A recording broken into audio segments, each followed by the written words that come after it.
First contact, last warning. The sky burned. Not with the warm colors of sunset that 7 billion people had watched for millennia, but with the cold, calculating light of ships that had crossed the void between stars. They hung in the upper atmosphere like predators circling wounded prey, their hulls reflecting Earth's blue oceans and mocking mimicry of beauty. The Kashari Collective had arrived, and they had not come in peace. Dr. Elena Vasquez stood in the emergency command center beneath Geneva, watching the broadcast that played on every screen across the planet. The alien message was being translated in real time, though the contempt in the synthesized voice needed no interpretation. Humans of Earth.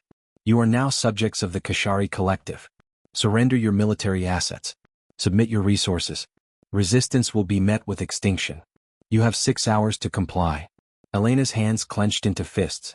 For 15 years she had been the United Nations chief crisis negotiator, the woman who talked down dictators and brokered peace in impossible situations. She had believed in dialogue, in finding common ground, in the fundamental possibility of understanding between rational beings. The Kashari were about to teach her a brutal lesson about the limits of diplomacy. "They're not even pretending to negotiate," muttered General James Cortez, standing beside her. His weathered face looked older than his 60 years, carved with lines of responsibility and fear. "This isn't first contact. It's a declaration of ownership." Elena watched as the countdown clock appeared on every screen. 5 hours, 59 minutes. 58. 57. Across the globe, military forces were mobilizing, but both she and Cortez knew the truth. Humanity's weapons were designed to fight other humans. The beings in those ships had mastered interstellar travel, energy manipulation beyond human comprehension, and biological engineering that made Earth's scientists look like children playing with building blocks. "What are our options?" Elena asked, though she already knew the answer. "Honestly? Prayer." Cortez pulled up tactical displays showing the Kashari ships' positions. "Every weapon we've fired at them has been either absorbed or deflected. They're not even bothering to shoot back yet. It's like they're studying us." The 6 hours passed in a blur of desperate planning and terrible decisions. World leaders argued, military commanders proposed increasingly desperate strategies, and scientists frantically analyzed the limited data they had on Kashari technology. When the deadline expired, the invasion began with methodical precision that was somehow more terrifying than overwhelming force would have been. The Kashari didn't carpet bomb cities or unleash weapons of mass destruction. Instead, they deployed swarms of biomechanical drones that descended on military installations like metallic locusts. Each drone was roughly the size of a large dog, covered in adaptive armor that shifted colors to match its surroundings, equipped with energy weapons that cut through tanks like tissue paper. But the truly horrifying aspect was their intelligence. They learned. Elena watched the feeds from Mumbai, where Indian forces had managed to destroy several drones using electromagnetic pulse weapons. Victory lasted exactly 4 minutes. The next wave of drones arrived with shielding that rendered EMPs useless. In Seoul, Korean military engineers tried using high-frequency sound weapons. Effective for 7 minutes, until the drones adapted sonic dampening fields. Humanity's defenders were fighting an enemy that evolved faster than humans could innovate. The first day of the invasion claimed 2 million lives. The second day claimed 5 million. By the third day, Helena stood among the ruins of what had been Rome, coordinating with one of the few remaining resistance cells still operating in Europe. Her role had transformed from negotiator to something she never imagined becoming, a strategist of survival. The Kashari had established control zones across every continent, and their ground forces, towering warriors and adaptive exosuits, now patrolled the streets of humanity's greatest cities. "Dr. Vasquez, we can't keep fighting like this," said Captain Chiara Rossi, leader of the Roman resistance cell. Blood stained her Italian military uniform, and exhaustion hollowed her eyes. "Every time we find a weakness, they patch it within hours. It's like fighting smoke. How do you kill something that never stays the same?" Elena looked at the ruins around them, the Forum, the Colosseum, monuments to human resilience that had stood for thousands of years now casting shadows over a species facing extinction. And in that moment, surrounded by the remnants of an empire that once believed itself invincible, she understood something crucial. "We're fighting them wrong," Elena said quietly. "What do you mean?" "We're trying to match them strength for strength, technology for technology. That's their game, played by their rules. They're better at it because they've been doing it for centuries, maybe millennia." Elena's mind raced, connections forming that hadn't been there moments before. But humans didn't become Earth's dominant species by being the strongest or the fastest. We did it by being the most adaptable. By fighting in ways our predators didn't expect. Kiara frowned. You're talking about guerrilla warfare? Hit and run tactics? Doctor, we've tried. Not guerrilla warfare. Something deeper. Elena pulled up her handheld display, accessing files she'd been reviewing from Earth's history. Not military history but survival stories. Groups who had endured against impossible odds not through superior firepower but through sheer, stubborn refusal to accept defeat. The Kashari are technologically superior. They have better weapons, better defenses, better everything. But they're thinking like conquerors. They expect us to either surrender or fight conventionally until we're crushed. What if we do neither? I don't understand. Have you ever tried to hold water in your fist, Captain? The tighter you squeeze, the more it slips through your fingers. That's what we need to become: ungovernable, unpredictable, impossible to hold. Elena's voice grew stronger, the spark of an idea becoming a flame. We can't win their war. So we make them fight ours. Over the next 48 hours, Elena worked without sleep, developing what she began calling the Ember Protocol. The name came from a poem her grandmother had taught her as a child, about how even when a fire seems dead, embers remain, waiting for the right moment to ignite again. She pulled together a team from the scattered resistance. Marcus Chin, a cybersecurity expert who had been living off-grid even before the invasion. Amara Okafor, a former Nigerian Special Forces operative with experience in asymmetric warfare. And Dmitry Volkov, a Russian mechanical engineer whose improvised weapons had kept his community alive for weeks after conventional forces collapsed. They met in an abandoned mining complex beneath the Swiss Alps, a place the Kashari sensors somehow couldn't penetrate, possibly due to the specific mineral composition, possibly due to electromagnetic interference from old equipment. Whatever the reason, it was one of the few places left where humans could gather without immediate detection. Let me make sure I understand, Marcus said, his fingers nervously adjusting his glasses. You want us to stop trying to fight them and instead make occupation so difficult that they leave on their own? Not quite, Elena corrected. I want us to redefine what occupation means. The Kashari think they own Earth now. They think we're defeated. Let's use that assumption against them. Amara leaned forward, interest flickering in her eyes. Go on. Elena laid out the core principles of the Ember Protocol. First, use Earth itself as a weapon. The Kashari were adapted to dozens of conquered worlds, but each planet was unique.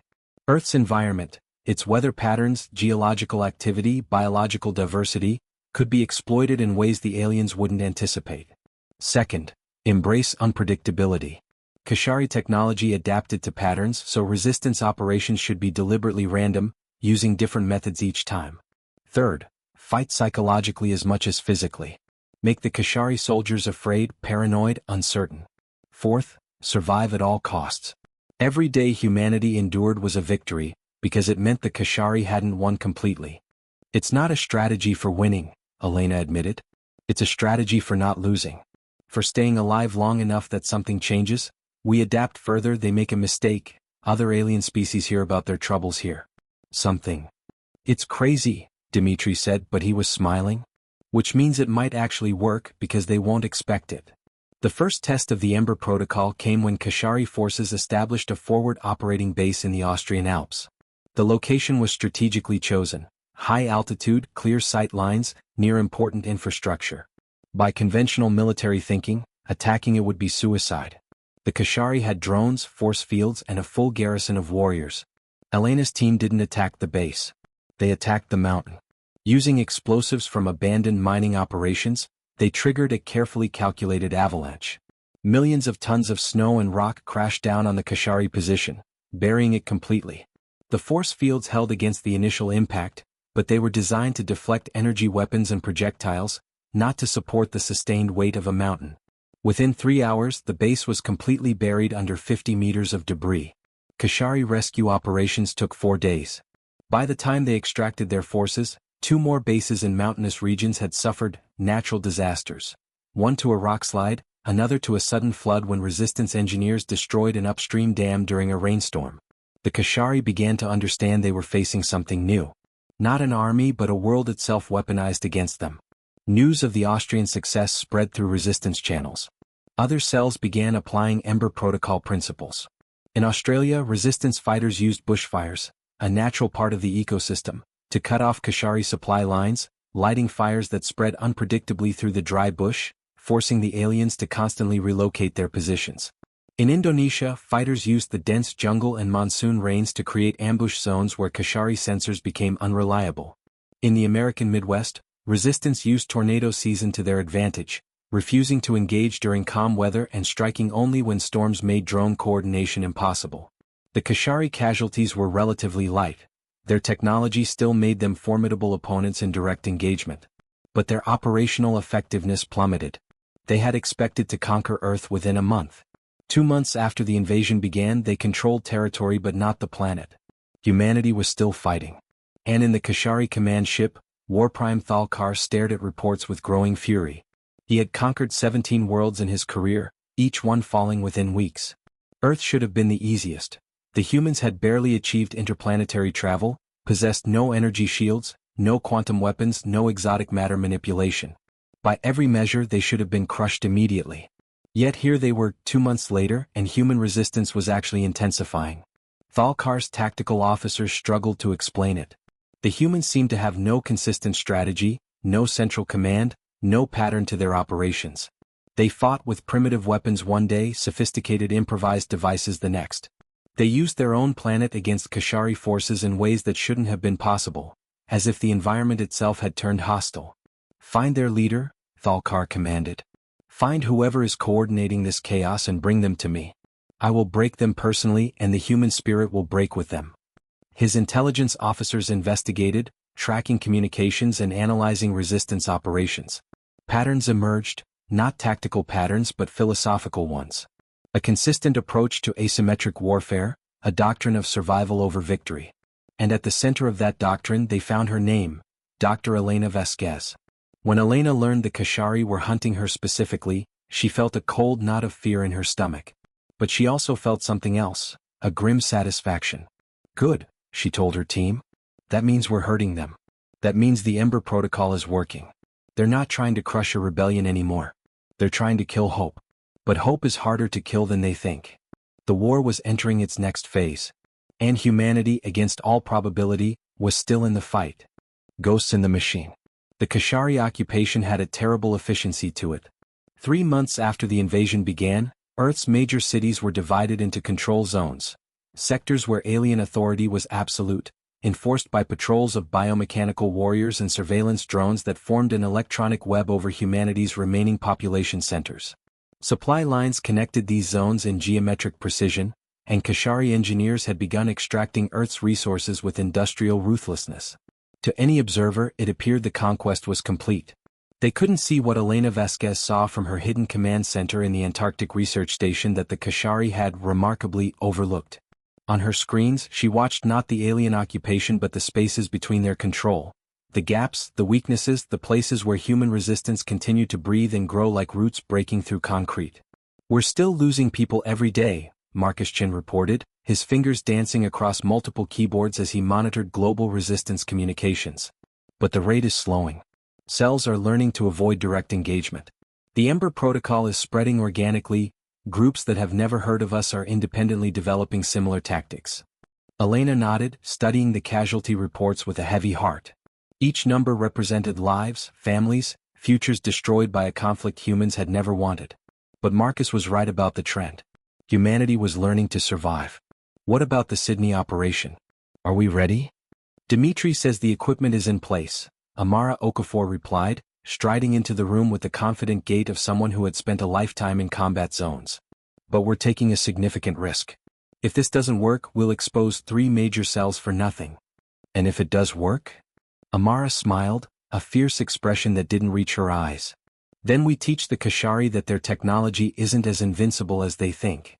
The Sydney operation was the most ambitious Ember Protocol mission yet. Marcus had discovered something crucial about Kashari technology during weeks of analyzing their communication patterns. Their entire system relied on quantum entanglement for instantaneous data transfer across their occupation network.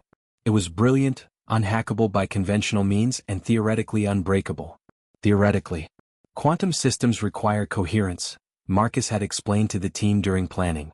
They're incredibly stable in vacuum or controlled environments. But they have a weakness: they're vulnerable to chaotic interference. Not the kind you can create with a computer virus or an electromagnetic pulse. Something more fundamental.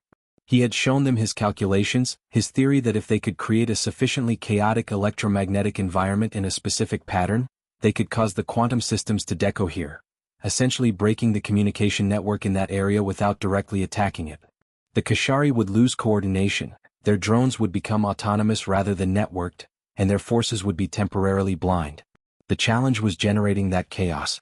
It required massive amounts of energy released in a precisely random pattern, an oxymoron that had taken Dmitry Volkov 3 weeks to engineer a solution for. His answer was elegant and desperate in equal measure. Use the old coal-fired power plants that Australia had decommissioned before the invasion.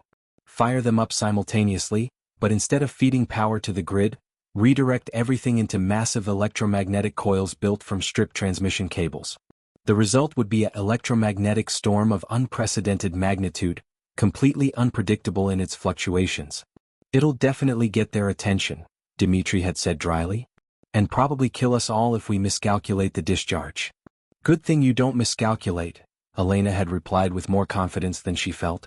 On the night of the operation, Elena watched from thousands of kilometers away as 3 resistance cells in Australia executed their parts with precision. The power plants roared to life, their turbines spinning up after months of silence. In the Kashari control zones across Sydney, Melbourne and Brisbane, alien patrols continued their rounds, unaware that beneath their feet, resistance engineers were completing connections that would turn abandoned infrastructure into weapons. Marcus counted down. Discharge in 3, 1. The effect was immediate and spectacular. Across eastern Australia, the night sky lit up with aurora-like displays as the electromagnetic burst interacted with the upper atmosphere. Kashari communication networks screamed with error messages as their quantum systems lost coherence, the carefully entangled particles suddenly decohering into useless noise. Drones fell from the sky by the thousands, their autonomous systems not designed to function without network support. Kashari warriors found their suit systems reverting to local control, cutting them off from tactical coordination. For exactly 14 minutes, the Kashari occupation network in Australia ceased to exist. Resistance fighters used those 14 minutes with ruthless efficiency. They struck supply depots, freed human prisoners from detention centers, and captured Kashari equipment that would be invaluable for future operations. By the time the aliens restored their communications using backup systems, the resistance had vanished back into the continent's vast empty spaces. Thalkar received the reports with barely contained rage. "Explain to me," he said to his chief technology officer with dangerous calm, "how primitives who still use combustion engines managed to disable our quantum network." The officer's translation implant struggled to convey his species' equivalent of nervous stammering. "Warprime, the humans, they didn't disable our network. They disrupted the quantum field itself. The approach was crude, inefficient, and required enormous energy expenditure. By our calculations, they destroyed their own equipment in the process. It's not sustainable or repeatable. And yet they did it." Thalkar's claws scraped against his command throne. "How many operations must fail before you understand that these humans are not primitive? They are cunning. They are adaptable. And they are making fools of the Kashari collective." The Warprime made a decision then that would change the course of the conflict. He authorized the deployment of hunter-seekers, biological tracking units that the collective typically reserved for rebellious Kashari colonies. Each hunter-seeker was a semi-sentient organism engineered to detect and follow heat signatures, chemical traces, and neural patterns. Once locked onto a target, they were nearly impossible to evade. 200 hunter-seekers were deployed across Earth's resistance zones. Elena first learned of them when a resistance cell in Norway went silent mid-transmission. Then another in Argentina. Then 3 simultaneously across different continents. The pattern was terrifyingly clear. Something was hunting resistance fighters with unprecedented efficiency. "They're tracking body heat and movement patterns," Marcus explained after hacking into a Kashari data repository. "The hunter-seekers process information faster than our brains work. They can predict where someone will move before they finish the thought to move there. God, Elena, we're fighting things that think faster than humans." "Then we stopped thinking," Dmitry said. Everyone turned to look at the engineer, who was sketching rapidly on a digital tablet. "The hunter-seekers track our patterns, duh? They predict our behavior based on biological imperatives, thermal regulation, movement efficiency, neurological response times. What if we create false patterns? Decoys that look human but behave? Not wrong exactly. Just uncertain. Confusing." Over the next week, Dmitry worked with teams across the globe to implement what he called thermal ghosts. Using geothermal vents, industrial equipment, and even strategic bonfires, resistance cells created heat signatures that mimicked human clusters but moved in subtly wrong ways. Not obviously fake, that would be ignored, but just erratic enough to make the hunter-seekers pause, recalculate, investigate false leads. It worked better than anyone hoped.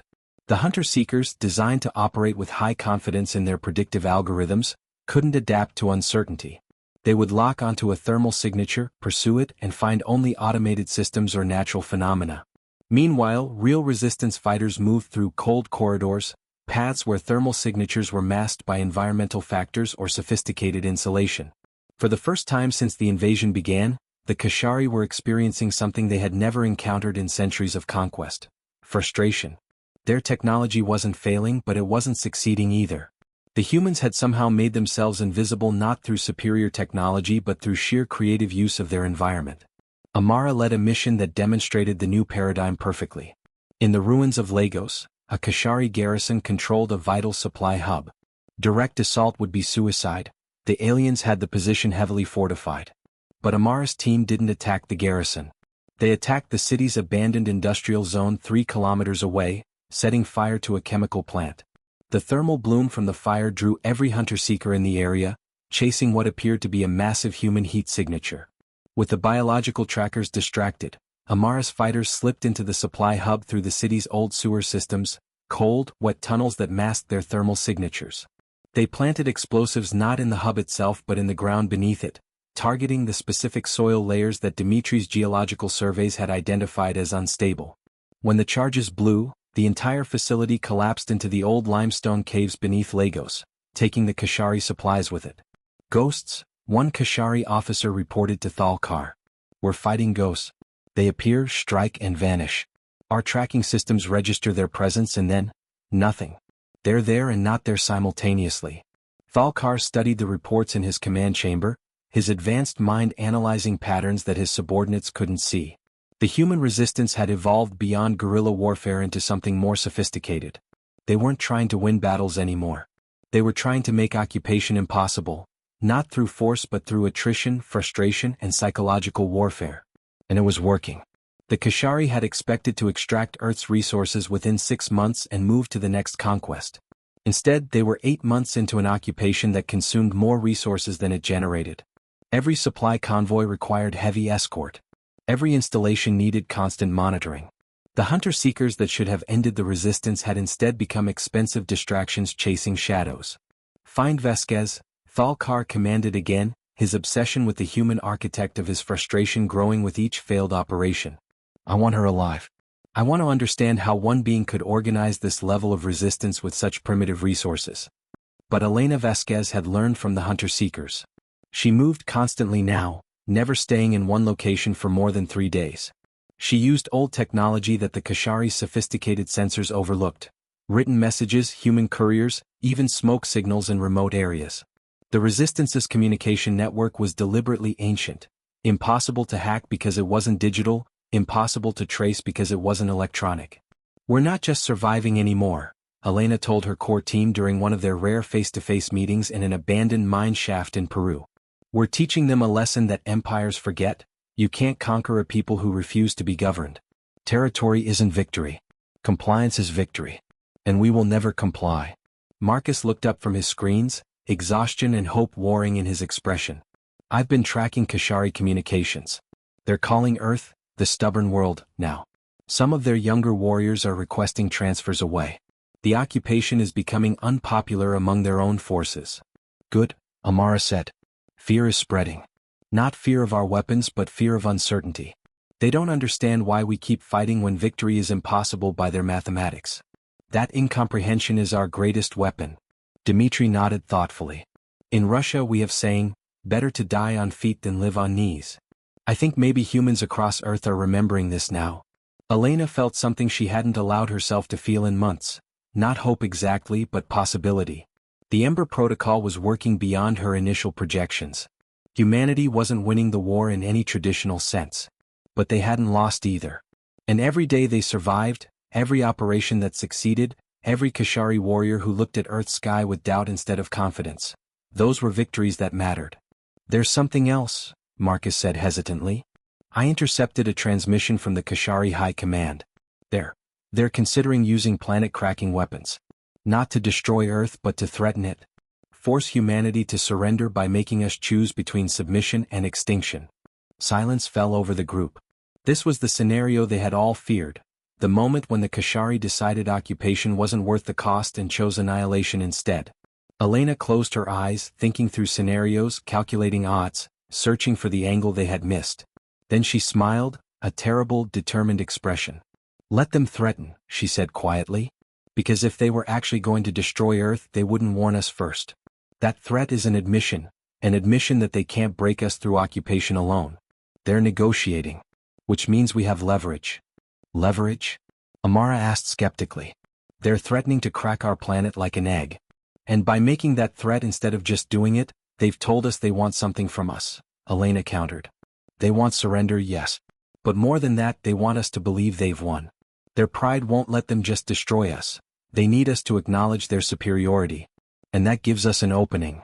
She stood, her mind already racing through the next phase of the Ember Protocol. We're going to call their bluff. And then we're going to show them what happens when you try to hold water in your fist. The war was about to enter its final, most dangerous phase. And humanity was ready. The long game. The message arrived on every human device capable of receiving it. A broadcast from the Kashari High Command that bypassed Earth's devastated networks and spoke directly into the consciousness of 7 billion survivors. The synthesized voice was cold, precise, and carried the weight of absolute authority. Humans of Earth. Your resistance has been noted and deemed futile. We offer one final choice. Surrender within 72 hours, or we will deploy planet-cracking weapons that will render your world uninhabitable. This is not a negotiation. This is mercy you do not deserve. Choose.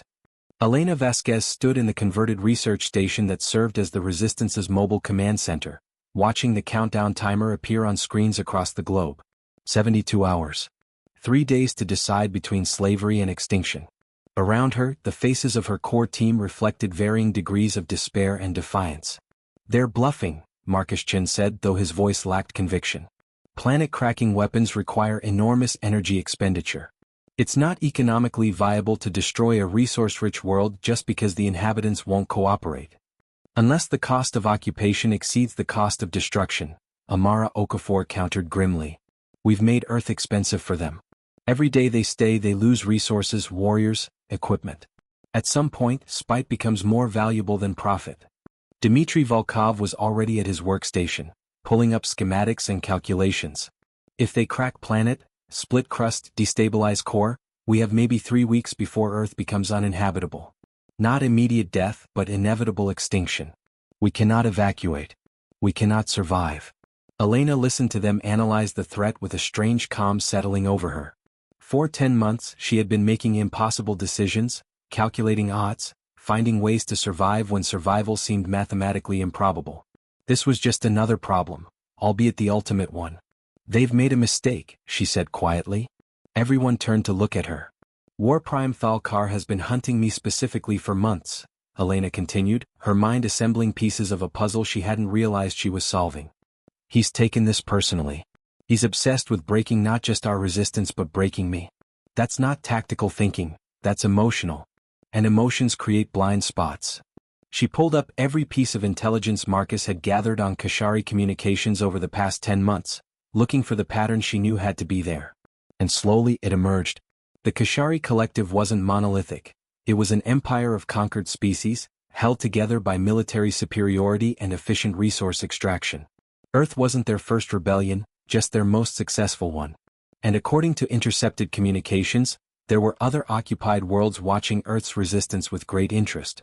Marcus, I need you to hack deeper than you ever have before, Elena said, her voice taking on the commanding tone that had transformed her from a negotiator to a resistance leader. I need access to the Kashari Interstellar Communication Network.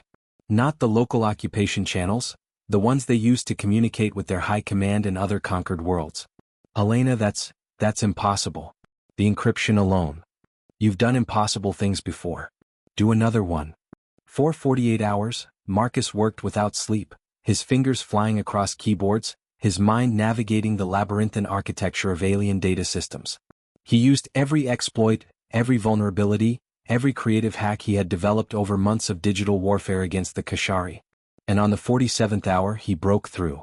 "Oh my God," he whispered, staring at the data flooding his screens. "Elena, you need to see this." What Marcus had discovered changed everything. The Kashari Collective wasn't just fighting a war on Earth. They were overextended across 7 star systems, dealing with rebellions and resource shortages that their propaganda networks had been hiding. Earth wasn't a test conquest or a minor acquisition. It was supposed to be a demonstration, a quick, decisive victory to show other occupied worlds that resistance was futile. Instead, it had become a public embarrassment. The longer Earth held out, the more other species began to question Kashari invincibility. "They need us to surrender more than they need to destroy us," Elena realized. "If we don't break, their entire empire is at risk. Other worlds might rebel. Their military could fracture. The threat to crack our planet, it's not about Earth. It's about sending a message to every other species they've conquered." "Then we send a different message," Amara said, understanding dawning in her eyes.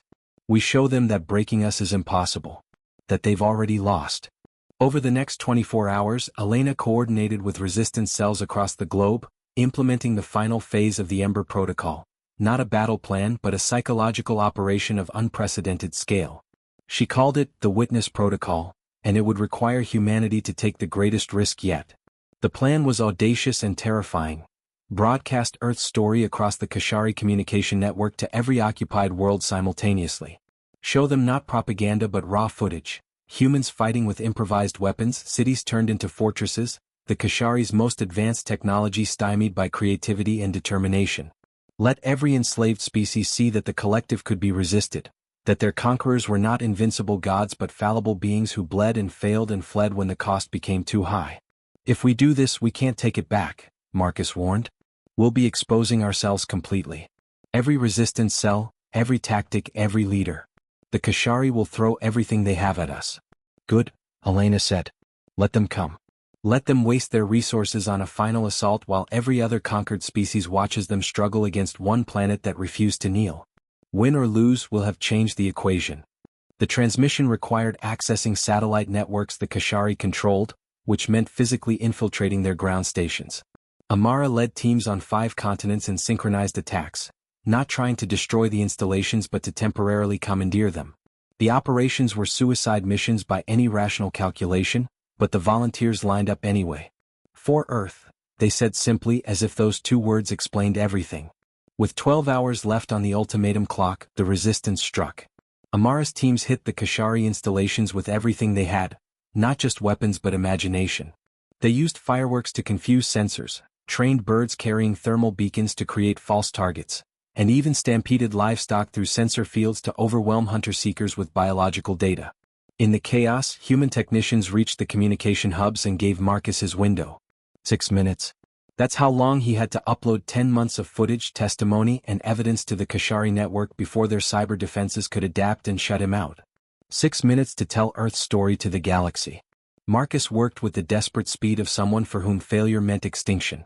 His fingers blurred across controls, shepherding terabytes of data through alien networks, finding backdoors and vulnerabilities, staying one step ahead of Kashari security protocols that tried to trace and eliminate him. Sweat poured down his face. His vision narrowed to the screens before him.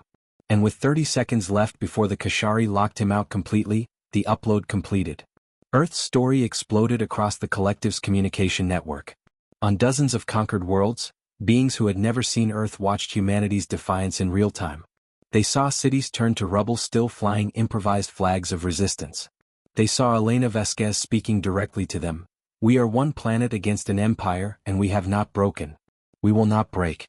And if we can stand, so can you." They saw the Kashari, portrayed by their own propaganda as invincible, retreating from ambushes, their technology failing against primitive tactics, their warriors looking over their shoulders in fear. They saw Thalkar's increasingly desperate orders, his obsession with crushing one human woman who had made him look foolish before the galaxy. The effect was immediate and catastrophic for the Kashari. Across their empire, long-suppressed rebellions ignited with renewed fury. Species that had been conquered decades ago suddenly remembered they outnumbered their conquerors. The Kashari's entire governance model, based on technological intimidation and the illusion of invincibility, began to fracture. On Earth, Thalkar received the reports with an expression his species reserved for facing predators. His empire was crumbling because one primitive world had refused to accept its place in the natural order. The planet-cracking weapons were ready, but now using them would serve no purpose. Earth's message was already spreading like fire through dry grass. Destroying one planet wouldn't restore Kashari supremacy, it would only prove that they could win through overwhelming force but not through the superiority they claimed. "I want her," Thalkar said, his voice barely above a whisper. "I want Elena Vasquez brought before me. I will make her watch her world burn for this humiliation." But Elena was already executing the final gambit. Using the intelligence Marcus had gathered, she had identified the Kashari command ship's location in high orbit, and more importantly, its weaknesses. The ship was a fortress, but fortresses have supply lines and supply lines can be severed. "They've kept their fleet concentrated to intimidate us," Elena explained to her team. "But concentration means vulnerability if you can disrupt coordination. Dmitri, can we do with their fleet what we did with their quantum network in Australia?" The Russian engineer studied the calculations, his eyes widening. But scale. We would need to use Earth's entire magnetic field. Generate electromagnetic pulse using ionosphere itself. It would require... He trailed off, computing impossibilities. It would require detonating multiple nuclear weapons in upper atmosphere at precisely calculated positions. Creating artificial aurora on global scale. Can we do it without killing ourselves with radiation? Honestly, not certain. But if we position correctly, most radiation vents to space. Most. They had 6 nuclear weapons left, the ones humanity had hidden from Kashari detection in deep ocean trenches and abandoned mine shafts. 6 weapons that had been kept as a last resort, though no one had been quite sure what that last resort would look like. Now they knew. The mission required pilots willing to fly into Earth's upper atmosphere with nuclear weapons, position them with precision that allowed no room for error, and detonate them in a sequence timed to the millisecond. The electromagnetic pulse would be powerful enough to disrupt every Kashari system in orbit simultaneously, including their command ship's ability to coordinate the fleet or use planet-cracking weapons. "It's a one-shot strategy," Amara noted. "If it doesn't work, we've wasted our last weapons and exposed ourselves completely. If we do nothing, we have 72 hours to live," Elena countered. "I'll take the one shot." 6 pilots volunteered immediately. They were from 6 different countries, 6 different backgrounds, united only by their refusal to let their species go gentle into extinction. Elena spoke with each of them before they launched, searching for words adequate to the moment and finding none. "Thank you" seemed laughably insufficient. "Your heroes" seemed trite. In the end, she simply clasped hands with each pilot and said, "We remember." The operation launched with 8 hours left on the ultimatum clock. The aircraft, retrofitted with shielding and guidance systems that Dmitri had engineered from salvaged Kashari technology, climbed into the thin air of the upper atmosphere. Kashari defenses fired on them, but the pilots had learned from 10 months of warfare. They flew erratically, used weather patterns for cover, and deployed every countermeasure humanity had devised. 4 aircraft were shot down before reaching their target positions. But 2 made it through, piloted by a Brazilian woman named Cecilia Santos and a Japanese man named Takeshi Yamamoto. They communicated in broken English mixed with hand signals neither could see, their only connection the shared knowledge that they were about to either save or doom their species. "Position achieved," Cecilia reported, her voice steady despite the G-forces trying to crush her. "Ready for detonation sequence." "Confirmed," Takeshi replied from 600 kilometers away. "It has been an honor." Elena gave the order she had hoped never to give. "Detonate. And God forgive us." The nuclear weapons exploded in the ionosphere with precisely calculated force, their energy interacting with Earth's magnetic field in ways that would haunt physicists for generations, if there were generations left to study it. The resulting electromagnetic storm was visible from the planet's surface as auroras of impossible colors, rippling across the sky like the death throes of reality itself. In orbit, the effect on Kashari technology was catastrophic. Every system dependent on quantum entanglement, which was essentially everything, suddenly experienced massive decoherence. Ships lost propulsion. Weapons systems went offline. Life support fluctuated. Communications devolved into noise. For exactly 17 minutes, the most technologically advanced fleet in the galaxy was reduced to metal shells floating helplessly in space. 17 minutes wasn't enough time to destroy the fleet. But it was enough time to send a message. Elena broadcast directly to Thalkar's ship, her face appearing on every screen the Kashari command possessed. War Prime. You came to conquer Earth believing we were primitive, weak, divided. You were wrong on all counts. We are technologically inferior, and yet we've fought you to a standstill. We are physically weaker, and yet you fear our determination. We were divided, and yet you've united us in ways we never imagined possible. You asked us to choose between surrender and extinction. We choose neither. We choose defiance. We choose survival. And we choose to show every species you've conquered that resistance is possible. You can stay and watch your empire crumble, or you can leave and try to salvage what's left. But you will never own Earth. Thalkar stared at the human woman on his screens, this being who should have been crushed in the first days of the invasion and instead had become his nightmare. He saw in her eyes something his species had forgotten in millennia of conquest, the absolute refusal to accept defeat no matter the cost. It was irrational. It was illogical. It was terrifying. And for the first time in his long military career, War Prime Thalkar felt something he had never associated with primitives: respect. The Kashari fleet retreated from Earth 72 hours after their ultimatum expired. They claimed it was a strategic redeployment, that Earth would be dealt with once more pressing matters were addressed elsewhere. But everyone, human and alien alike, knew the truth. The Kashari collective had been defeated not by superior weapons or overwhelming force but by one species' stubborn refusal to accept that victory was impossible. In the months that followed, as humanity began the long process of rebuilding, Elena stood in what had been Geneva and was now just ruins and hope. Around her, people from every nation worked side by side, clearing rubble and planning futures. The Kashari would return someday, empires always did. But they would find something different when they came back. Not 7 billion individuals, but one species that had learned what it could accomplish together. Marcus found her there, his ever-present computers finally silenced for a moment. The Galactic network is going crazy, he reported. 17 species have started uprisings against Kashari occupation. The collective is calling it the Earth Contagion. They're terrified we've started something they can't stop. Have we? Elena asked. Definitely. Marcus smiled, tired but genuine. 3 alien species have asked for communication with Earth. They want to learn about the Ember Protocol. They're calling us the world that wouldn't break. Amara joined them, carrying reports from around the globe. Casualties, damage assessments, the mundane mathematics of survival. We lost 4 billion people, she said quietly. 4 billion. That's more than died in all of human history's wars combined. I know, Elena said, feeling the weight of every death. But 3 billion survived. 3 billion who would have been enslaved or killed if we'd surrendered. 3 billion who are free because we chose defiance over survival. Was it worth it? I don't know. I don't know if I ever will. But it was necessary. Dmitri was the last to arrive, walking with a slight limp from an injury during the final operation. I have been thinking, he said in his rumbling Russian accent. About Ember. About why you chose this name for our protocol. Ember seems dead, duh? Cold, dark, finished.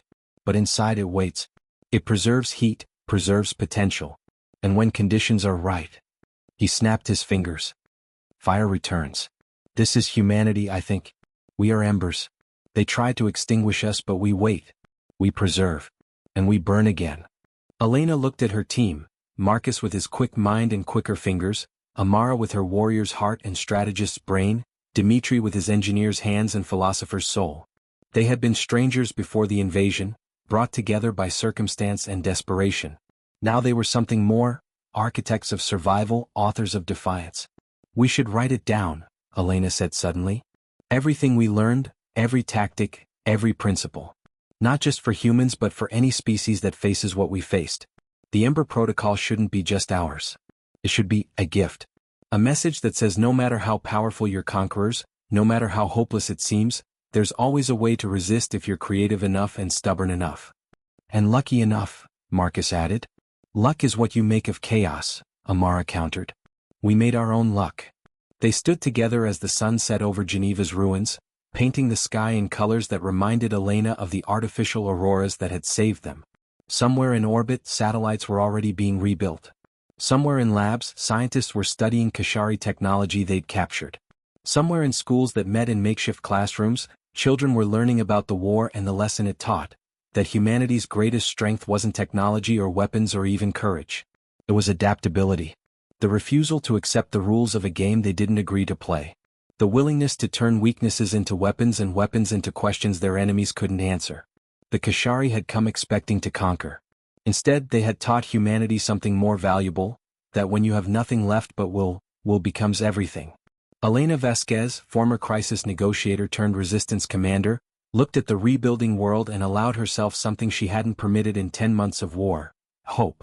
Not hope that the Kashari wouldn't return, they would. Not hope that the future would be easy, it wouldn't be.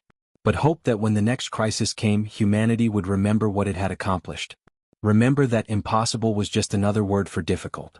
Remember that survival wasn't about being stronger or smarter or more advanced. It was about being human. Stubborn, creative, adaptable, unreasonable human. They came for conquest, Elena said quietly, her words carried away on the wind that blew through Geneva's ruins. We gave them a lesson in resilience. And that lesson is spreading across the stars. Whatever comes next, the galaxy knows one truth now: Earth does not kneel. Behind her, in the rubble of what had been the United Nations building, someone had planted a flag, not any nation's banner but a new design. A blue circle representing Earth, surrounded by orange flames that could have been fire or could have been embers beginning to burn. Underneath it, words in every human language and some alien ones too, translated by species who had heard Earth's message and felt hope kindle in their own hearts. Spark. Survive. Spread. The Ember Protocol was no longer just Earth's strategy. It was becoming the galaxy's revolution. And humanity, against all probability and logic and reasonable expectation, had lit the match. The war was over. The real story was just beginning.